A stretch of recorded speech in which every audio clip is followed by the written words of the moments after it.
Hey guys, Trevor here. In today's video, I'm going to talk to you about how to book the cheapest flight possible to anywhere. So I do a lot of travel hacking, and it's one of the ways I'm able to fly around the world and stay in different places in different cities all the time. And of course, our e-commerce businesses pay for all of that stuff, but we do a lot of travel hacking in order to afford it. Now, I wanted to go over some of the key tips. In my opinion, these are things you really want to know before you start searching for flights, because they're going to save you a lot of time and frustration, and most importantly, money when booking your next flight. So that's the key here, guys, is we want to save money and you want to be smart about it. There's a lot of pitfalls when it comes to searching for travel online, and I'll go over a few of those right now. So the first thing you have to understand is that if you don't keep your searches top secret, the internet of things will know that what you're searching for. These websites use things called cookies, and they embed them on your computer. And when you make a search in a browser that tracks cookies, tracks your usage of the internet, it'll know what you're searching for. And if you search for it over and over and over again, it'll actually raise prices on you. I've had it happen to me quite a few times, so kind of sucks. So you got to keep your searches top secret, and always search for flights in an incognito or private browsing mode so you can see the lowest prices. So yes, this means you won't be signed into your account automatically, which is kind of a pain, but wouldn't you rather save money in exchange for having to retype your password in? So it's not a big deal. And if you don't know how to do it, usually like on a Mac, you just click the two fingers at once on the Chrome browser and then put in incognito mode, and that's how you set that up. So I mean, this is how it's done with incognito mode. Your cookies are reset each time you use it. So basically, if you're searching for flights over and over again, just using the same incognito browser is not going to help even more. You're going to have to reset your incognito browser every single time you search.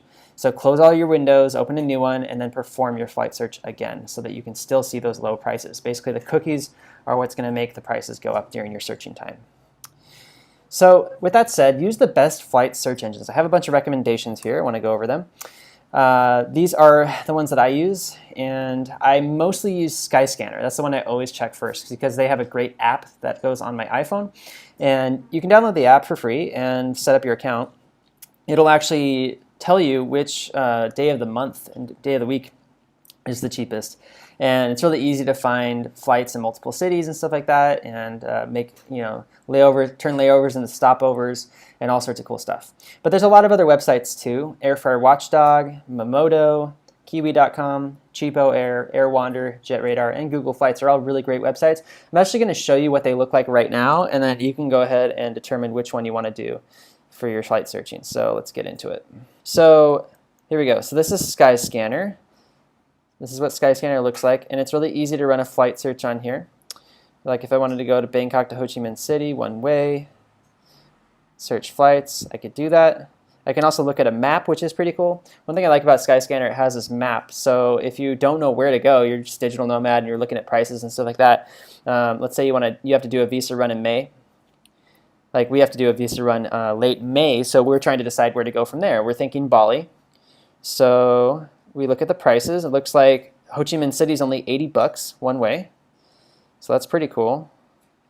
Manila's 15, so if we wanted to go to the Philippines, we could do that. Singapore is only $80.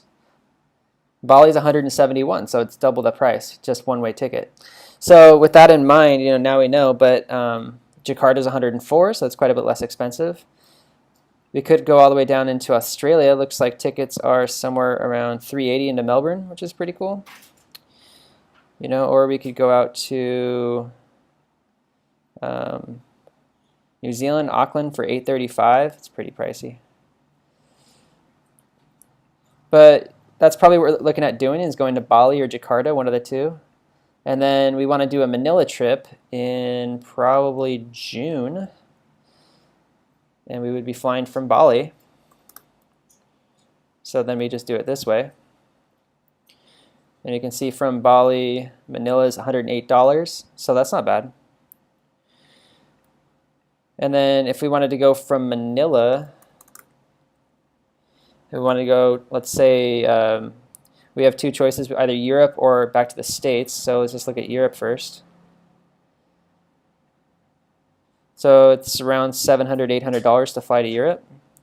Usually it's the cheapest flying into Amsterdam or Copenhagen. That's what I found. but it looks like Amsterdam right now because it's such a hub.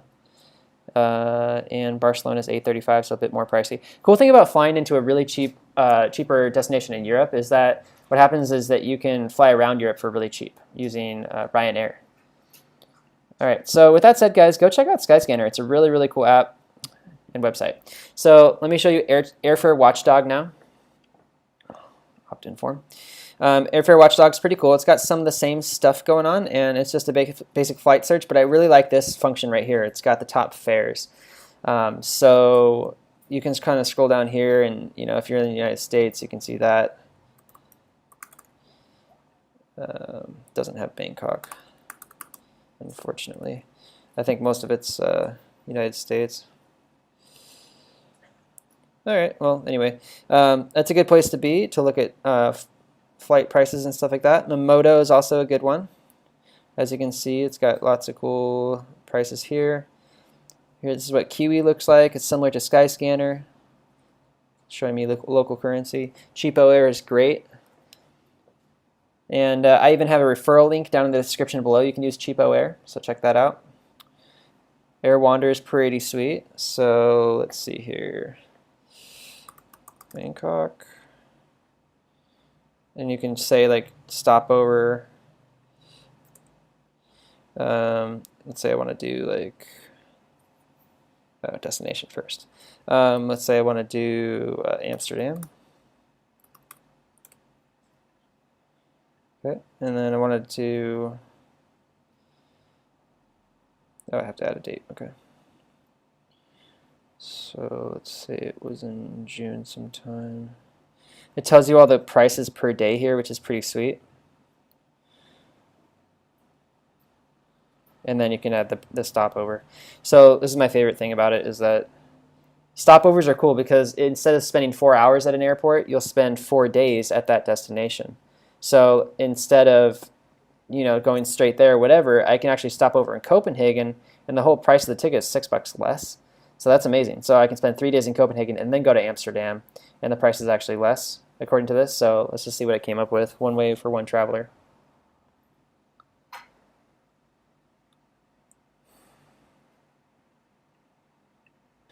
All right, so it found me some cool prices here. For only $356 a person, I can fly from Bangkok to Copenhagen, spend 3 days in Copenhagen, I think that was it, and then fly Copenhagen to Amsterdam. So that gets me 2 trips in one, basically. So this is really cool. So Air Wander is awesome. It's way cheaper than what we found on here, where we were talking about Manila. Actually, yeah, we were talking Bangkok, right? So let's compare it back to what we found here. Oops.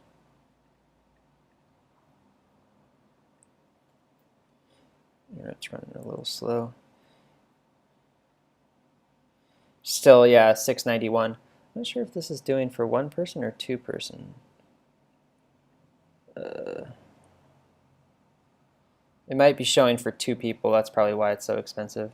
Wouldn't be that much more. So yeah, similar pricing, which is cool. But it gives you that stopover option, which is awesome. So this is jetradar.com. It's similar to the other websites. And it's another great place to find cheap flights. And then, of course, Google Flights is really cool. So Google Flights is usually where I also start my searches. Let's just say I'm in the United States. Or, yeah, I'm from the United States. I think that's probably what they're asking me there. Bangkok to Bali. We'll be flying on somewhere around this date here. I'm not exactly sure. One way. Departure date's 24th. Cool. So $90. Okay. Malaysia Airlines one-stop, Thai Air Asia non-stop. Okay. I could save a little bit of money if I want to do a stop, but actually I'd rather not because it's 11 hours. 4 hours is fine, so $130. So $130 per person, so that's not bad. So there you go, guys. Those are the examples of search engines that you can use to look up flights. Let's get back into the presentation. So using Skyscanner, you can identify the cheapest day to fly out. That's the coolest thing about it, I think. And I think I showed you guys the chart function. If I didn't, let me just go over it again. I did not show you the chart function, so let me show you right now. That was the maps function, which I really like, but the chart function is even cooler. So let's just say I want to go to Bangkok, one way, Ho Chi Minh City, search flights. When I pull up this page, I have to wait for it to load, but it'll give me the ability to search by the chart instead of just by the dates. Okay, let's just search for 2 days later. Not sure what's going on. Wait for it to load here. The deal is you have to go into here. So what I did is I clicked here again, and then I went to this date depart, and then I can click this whole month. And you can see all these months here. So I'm planning to fly sometime in May out of Bangkok. So what that's going to tell me now is what the prices are across the entire month. So I'm going to let that load. Here, check it out. You can do the 8th, which is $45. $48, $38 on the 16th. I'll be flying somewhere around here, so now I know that it's cheaper to fly out on the 23rd than it is the 24th. It's $36. And what I've found using this is not always completely accurate. Sometimes the prices that show up on the website are a little bit off, sometimes quite a bit off, but generally speaking, it's pretty accurate. So this is a cool opportunity for us. Now we know it's only $35 if we're willing to wake up at 6:30 in the morning, or really more like 3:30, 4:30 in the morning. But there you go, guys. That's how to look up the dates. It's just go to depart and go to whole month and click on the month. Or you can just click the cheapest month, and it'll even show you, like, out of all the months, what's cheapest. Go to that chart and you can kind of see. I kind of like using the calendar date, but you can just kind of eyeball it here, like this day is really low. Cool. And now you know. So using the chart function, you can do that. Now, what it's going to give you, first off, for those really cheap prices, is going to give you budget airlines. So you have to be careful with budget airlines, especially airlines like Ryanair. And AirAsia has been pretty good to us. But the thing about the budget airlines is usually they don't let you bring on oversized baggage. So if you have like a skateboard like I do, usually the best way to do that is actually to take the skateboard apart and put the trucks and wheels in your bag, and then just carry the deck on by itself, because the deck is flat, so it's kind of like a piece of art or something like that. It sits in the overhead bin, doesn't take up any extra space. You can put it on top of your luggage, so that usually works really well for me. Sometimes though, they still hassle me and I just have to give my deck up. So usually I don't like traveling with like a really brand new deck. Usually like just keep my decks for a while and skate them until they're done. So if I had to give them away, I just throw it away anyways. I would have bought a new one. So that's how that goes. Just read the fine print carefully. I've had the worst luck with Spirit Airlines. They like to charge you for every extra little thing in the world. But as far as Ryanair goes, they're actually pretty cool. The only thing is they didn't let me bring my skateboard on at all, so I had to toss the deck. And I was going through Europe and all these cities, so I ended up just saying screw it, and I got a little like cruiser board and just rode that around the cities a lot. So next summer we're probably going to have to pay a little bit more to bring the skateboard, because I want to bring the skateboard to film videos. So anyways, read the fine print carefully, guys. You can book connecting flights for a lot less if you just do it yourself. So the thing about all these booking engines and stuff like that is that they'll give you all these options. Like you can do it through them, but the thing is, if you just do one flight, and like search it that way separately, you can often get that price less. So even though you're able to do multi-city flight searches with Skyscanner, I find that it doesn't really get you the best price. So definitely do what I said, open different incognito browsers each time, and then you can find the best pricing that way. Find the cheapest price to fly, baby. Buy flights in bulk. This is interesting. So if you want to travel around the world, you should definitely think about going to some sort of a travel agent or something like that, or just using one of the online browsers and like look at your entire flight and buy it as one package. But like I said, usually it doesn't work with the online one, so you're going to have to go to a travel agent for that, so think about that. Search for airline errors and sale fares. Those are really cool, actually. There's a few blogs online. If you just type in airline error or sale fares or something like that into Google, you should usually find some cool stuff that's going on. There's a really cool blog called thepointsguy.com, and I'll link below, but thepointsguy.com is really cool. It's actually more geared towards credit card reward bonuses, but a lot of it's also about error fares and stuff like that, and there's a lot more blogs also beyond that.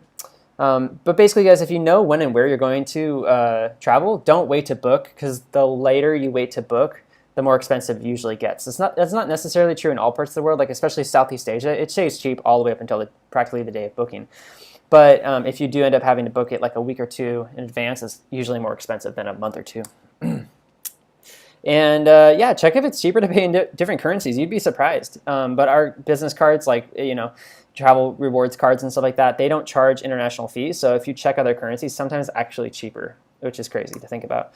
And use points when possible to book stuff. If you have points rewards programs with the airlines, great, go for it. If you have credit card bonus reward programs, you can transfer points to airline rewards programs, great, do it, because those go farther than your dollar does. Usually every point is about 1.5 in cash rewards.